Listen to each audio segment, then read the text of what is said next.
many. You know, we do have other people. You do have other people, and your ratings aren't as good as some of the other people that are waiting. Pretty good right now, actually. Okay. Go ahead, Jim. If I may ask, sir, you said earlier that WikiLeaks was revealing information about the Hillary Clinton campaign during the election cycle.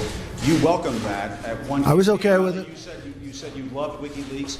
At another campaign press conference, you called on the Russians to find the missing 30,000 emails. I'm wondering, sir, if you... Well, she was actually missing 33, and then that got extended with a whole pile after that. No, but I did say 30, but it was actually higher than that. If I may ask you, sir, it sounds as though you do not have much credibility here when it comes to leaking, if that is something that you encouraged in the campaign. Fair question. Ready? If I may ask you that. No, but let me do one at a time. Do you mind? Yes, sir. All right. So, in one case, you're talking about highly classified information. In the other case, you're talking about John Podesta saying bad things about the boss. I will say this. If John Podesta said that about me and he was working for me, I would have fired him so fast your head would have spun. He said terrible things about her. But it wasn't classified information. But in one case, you're talking about classified. Regardless, if you look at the RNC, we had a very strong, at my suggestion, and I give Reince great credit for this, at my suggestion, because I know something about this world, I said I want a very strong defensive mechanism. I don't want to be hacked. And we did that. And you have seen that they tried to hack us and they failed. The DNC did not do that. And if they did it, they could not have been hacked. But they were hacked and terrible things came in. And, you know, the only thing that I do think is unfair is some of the things were when I heard some of those things, I picked up the papers the next morning and said, oh, this is going to be front page. It wasn't even in the papers. Again, if I had that happen to me, it would be the biggest story in the history of publishing or the head of newspapers. I would have been the headline in every newspaper. I mean, think of it. They gave her the questions to a debate, and she should have reported herself.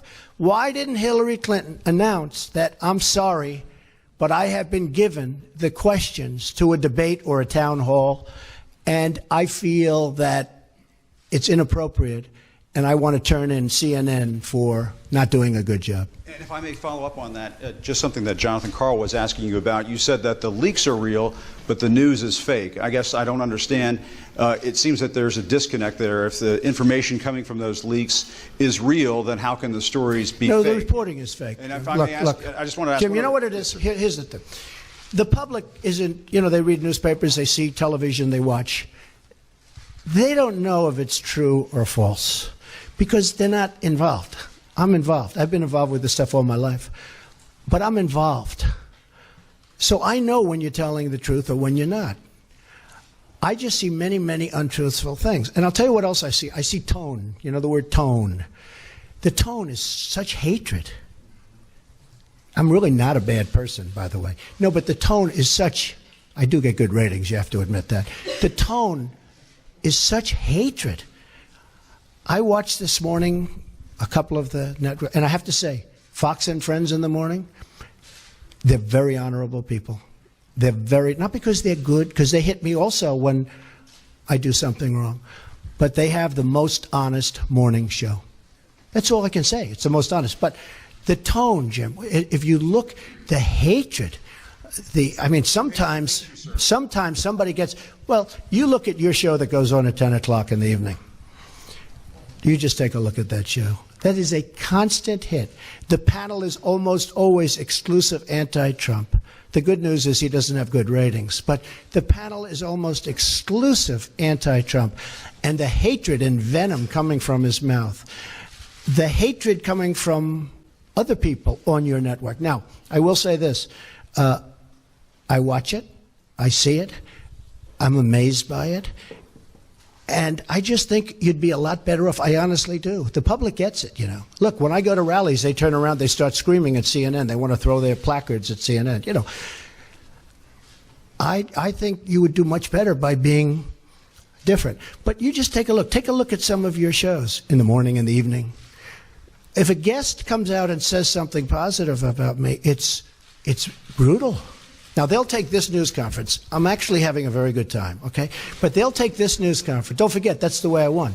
Remember, I used to give you a news conference every time I made a speech, which was like every day. Okay? No, that's how I won. I won with news conference and probably speeches. I certainly didn't win by people listening to you people, that's for sure. But I'm having a good time. Tomorrow they will say, Donald Trump rants and raves at the press. I'm not ranting and raving. I'm just telling you, you're dishonest people. But I'm not ranting and raving. I love this. I'm having a good time doing it. But tomorrow the headlines are going to be Donald Trump rants and raves. I'm not ranting and raving. Go ahead. I may just one more follow-up. Should I let him have a little bit more? What do you think, Peter? Peter, should I let him have a little bit more? Sit down. Sit down. Just because of the attack of fake news and attacking our network, I just want to ask you, sir. I'm changing it from fake news, though. Doesn't that undermine? Very fake news. I know, but aren't you? Go ahead. Real news, Mr. President. Real news. And you're not related to our new... I am not related, sir, no. I do like the sound of Secretary Acosta, I must say. I looked at that name. I said, wait a minute. Is there any relation there? Alex Acosta. I'm sure you checked that out, sir. No, I checked it. They said, no, sir. I said, do me a favor. Go back and check the family tree. Okay. But aren't you concerned, sir, that you are undermining the people's faith in the First Amendment, freedom of the press in this country, when you call stories you don't like fake news? Why not just say it's a story I don't like? I do that. When you call it fake news, you're undermining confidence in our news media. Here's the thing. Isn't that important? I understand what and you're right about that, except this. See, I know when I should get good and when I should get bad. And sometimes I'll say, wow, that's going to be a great story, and I'll get killed. I know what's good and bad. I'd be a pretty good reporter, not as good as you. But I know what's good. I know what's bad. And when they change it and make it really bad, something that should be positive, sometimes something that should be very positive, they'll make okay. They'll even make it negative. So I understand it. So because I'm there, I know what was said, I know who's saying it, I'm there. So it's very important to me. Look, I want to see an honest press. When I started off today by saying that it's so important to the public to get an honest press. The public doesn't believe you people anymore. Now, maybe I had something to do with that. I don't know. But they don't believe you.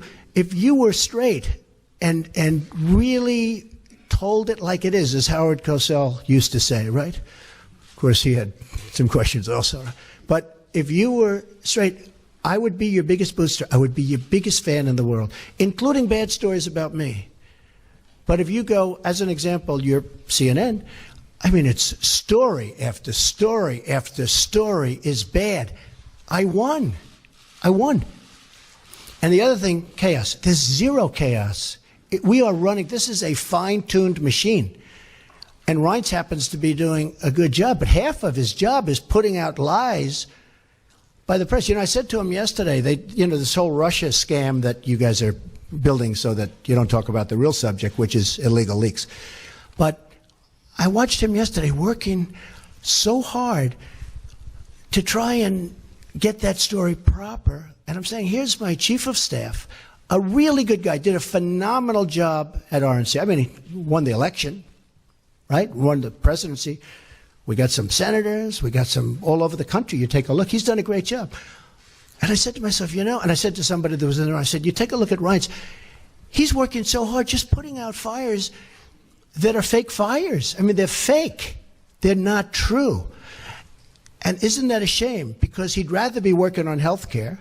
He'd rather be working on tax reform, Jim. I mean that. I would be your biggest fan in the world if you treated me right. Now, I sort of understand there's a certain bias, maybe by Jeff or somebody, for whatever reason. And I understand that. But you've got to be at least a little bit fair.